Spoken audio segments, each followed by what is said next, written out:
నొప్పి మాయం సర్జరీ దూరం ఆపరేషన్ లేకుండా మోకాళ్ల నొప్పులకు ఆధునిక చికిత్స ప్రాణ పెయిన్ క్లినిక్.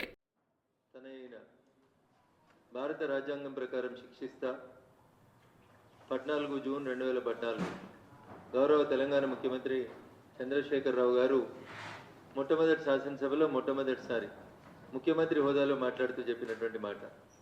జూన్ 2, 2014 తెలంగాణ రాష్ట్రం ఏర్పాటైతే ముఖ్యమంత్రి అయిన తర్వాత ముఖ్యమంత్రి చంద్రశేఖరరావు గారు నిండు శాసనసభలో చెప్పిన మాట, తప్పు చేసింది తనయుడైనా తనయైనా శిక్షిస్తా.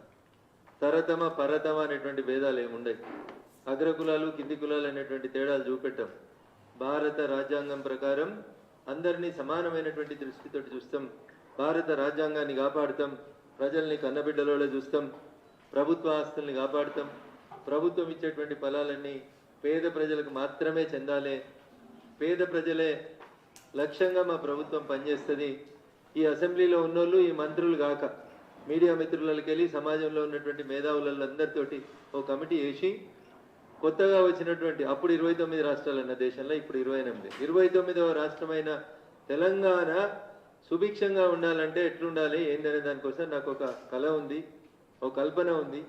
ఆ కథ కోసం, ఆ కల్పన కోసం కబ్జాలు చేసేటోళ్ళు ఎవరైనా నేను కంట్రోల్ చేస్తా, నియంత్రిస్తా, దుర్మార్గుల మీద చర్ణకోలు దులుపుతా అని చెప్పి ప్రమాణం చేసి క్యాబినెట్ ఏర్పాటు చేసుకుంటే వచ్చిన అమాత్యులు కాపాడాల్సిన వాళ్ళే కంచె చేను మేసింది అన్నట్టు ప్రభుత్వ భూముల మీద కన్నేసి ఎక్కడికక్కడ యథా రాజా తదా ప్రజ.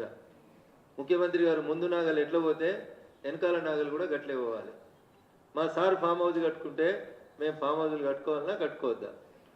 మాకందరికీ ఆదర్శం మా నాయకుడు గౌరవ ముఖ్యమంత్రి చంద్రశేఖరరావు గారు కాబట్టి ఆయన ఫామ్ హౌస్ కట్టుకున్నాడు కాబట్టి మేము ఫామ్ హౌస్ కట్టుకుంటాం. రఘునందన్ నేను ఫామ్ హౌస్ కట్టుకోవద్దా? మంత్రులకు ఎవరికైనా డౌట్ రావచ్చు. బరాబర్ కట్టుకోవాలి మంత్రులారా. మీ జీతం ఎంత, మీ గీతం ఎంత, మీ ఎలక్షన్ అఫిడవిట్ ఎంత, 2014 ఎలక్షన్ అఫిడవిట్ ఎంత, 2018 ఎలక్షన్ అఫిడవిట్ ఎంత, అందులో మీరు చూపించిన భూములు ఎంత, వారసత్వ భూములు ఎంత, పిల్లల పేరు మీద ఉన్న భూములు ఎంత, అన్ని లెక్కలు చూపెట్టి తప్పకుండా మీరు ఫామ్ హౌస్లు కొనుక్కోవచ్చు. ఢిల్లీకి వచ్చి పార్లమెంట్ స్ట్రీట్ లోపల బంగ్లాలు కట్టుకోవచ్చు. I don't have any problem. కానీ భారత రాజ్యాంగం మీద ప్రమాణం చేసినటువంటి గౌరవ మంత్రులలో సారు ఫామ్ హౌస్ పెట్టుకున్నాడు కదా అని అనుకున్నట్టున్నారు. వారి అడుగుజాడలలో నడదామని నిర్ణయం తీసుకున్నారు గౌరవనీయులు వ్యవసాయ శాఖ మంత్రి గారు. వ్యవసాయం బయట వాళ్ళకి ఎందుకు, సబ్సిడీలు బయట వాళ్ళకి ఎందుకు, ఫామ్ హౌస్ల పంచాయతీ బయట వాళ్ళకి ఎందుకు? ఫామ్ హౌస్ అంటే నన్నే చూడుండ్రి, కేసీఆర్ గారి కంటే నేనేమన్నా తక్కువనా, నేను ఫామ్ హౌస్ ఎందుకు కట్టుకోవద్దని అనుకున్నట్టున్నారు గౌరవ వ్యవసాయ శాఖ మంత్రి గారు. 1 కట్టుకున్నారు, బాధ లేదు. 2 కట్టుకున్నారు, బాధ లేదు.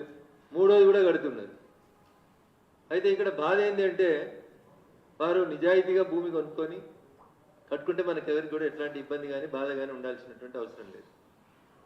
వారి మంత్రిత్వ శాఖ వ్యవసాయ మంత్రిత్వ శాఖ కాబట్టి అగ్రికల్చర్ లోన్లు, హార్టికల్చర్ లోన్లు, ఏ లోన్లు అయితే వ్యవసాయ శాఖ పేరు మీద వస్తాయో అవన్నీ కూడా నా పేరు మీద భూమి ఉంటే లోన్లు రావు కాబట్టి నా దగ్గర పనిచేసేటోళ్ళు నా బినామీల పేరు మీద ముందుగా భూములు రిజిస్ట్రేషన్ చేయాలి, తర్వాత వాళ్ళ పేరు మీద లోన్లు తెచ్చుకోవాలి.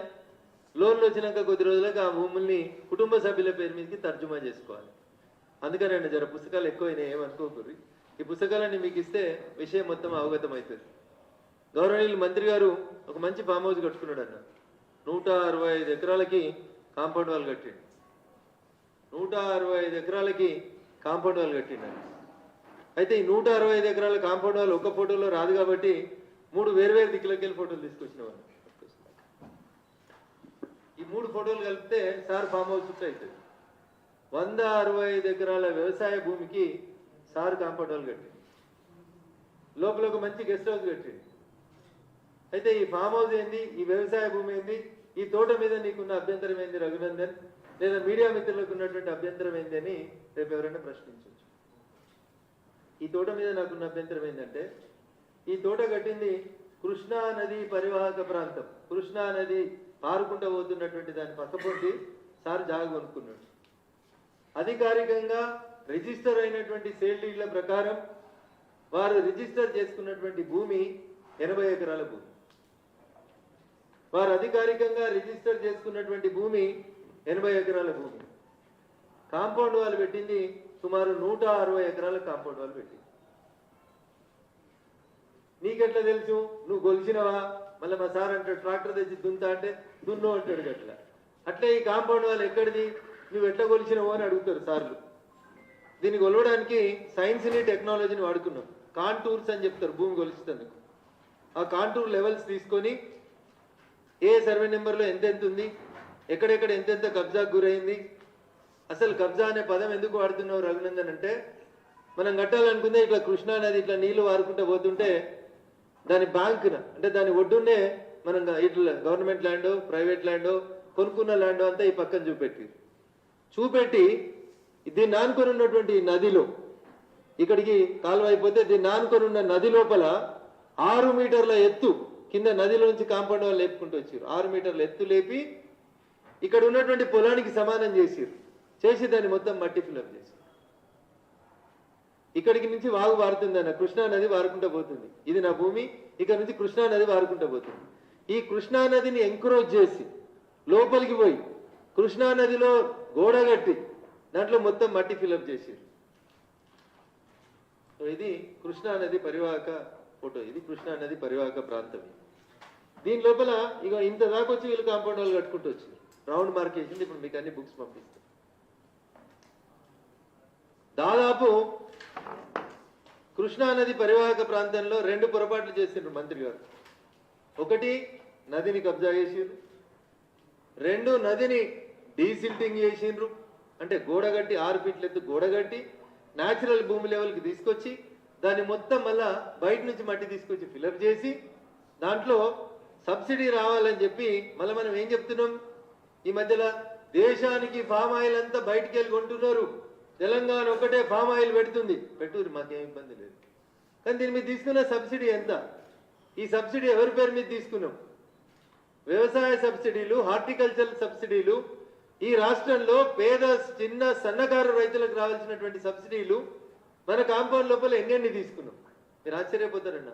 సుమారు 3.5 ఎకరాల సీసీ రోడ్లు వేసిరు లోపల. ఎయిర్పోర్ట్లల్లో పెద్ద మనుషులు దివ్యాంగులు నడవడానికి ఇబ్బంది ఉంటే గవేద పెట్టుకుంటారు కదన్న కరెంటు తోటి నడిచే మోటార్లు. అవి కూడా 2-3 మోటార్లు వచ్చినాయి సార్కి. So I'm not against individuals. దయచేసి వారు కానీ ఈ ప్రెస్ మీట్ చూస్తున్నటువంటి ఇంటెలిజెన్స్ అధికారులు కానీ దయచేసి అర్థం చేసుకోవాల్సిందంటే, my fight is not against an individual. My fight ఏంటంటే, 1 కబ్జా చేసిండ్రు, 2 ఆ కబ్జాలో నది కబ్జా చేసిండ్రు, 3 నదిని నింపిండ్రు, 4 బినామీల పేరిట ట్రైబల్స్ పేరిట దాదాపు 7-8 కోట్ల రూపాయల సబ్సిడీలని అగ్రికల్చర్ అండ్ హార్టికల్చర్ డిపార్ట్మెంట్ నుంచి తెచ్చుకొని ఆ తర్వాత ఆ భూముల్ని మీ కుటుంబ సభ్యుల పేర్ల మీదకి బదిలీ చేసుకున్నారు. It's born by record. ఇంకొక దారుణం చెప్తాను మీకు అందరికీ. అక్కడ ఆర్డిఎస్ అనే ఒక ప్రాజెక్ట్ ఉంటుంది పాలమూరు జిల్లాలో.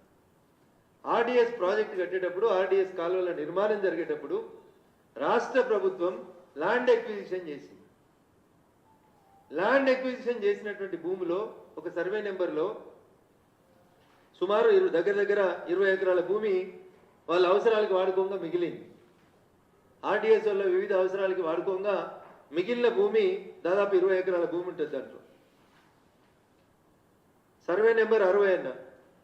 సర్వే నెంబర్ 60 ఎక్స్టెంట్ వచ్చి 17 ఎకరాల 35 గుంటలు అన్న. This land was acquired by government RDS division number 32. పహాని ఉందన్న పుస్తకంలో పేజీ నెంబర్ కూడా చెప్తా, పహాని కూడా ఇస్తాం మీకు.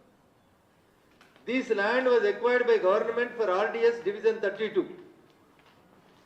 ఇప్పుడు ఉన్నటువంటి పహానీలో గౌరవ మంత్రివర్యుల కుటుంబ సభ్యుల పేరు వస్తుంది, ఒక కంపెనీ పేరు వచ్చింది. అసలు ఈ కంపెనీ ఆడికేలు వచ్చిందని సమాచార హక్కు చట్టం కింద ఇతర అప్లికేషన్ల కింద అడగడం మొదలుపెట్టినాం.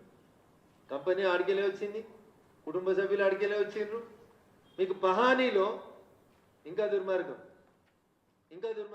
నొప్పి మాయం, సర్జరీ దూరం, ఆపరేషన్ లేకుండా మోకాళ్ల నొప్పులకు ఆధునిక చికిత్స ప్రాణ పెయిన్ క్లినిక్.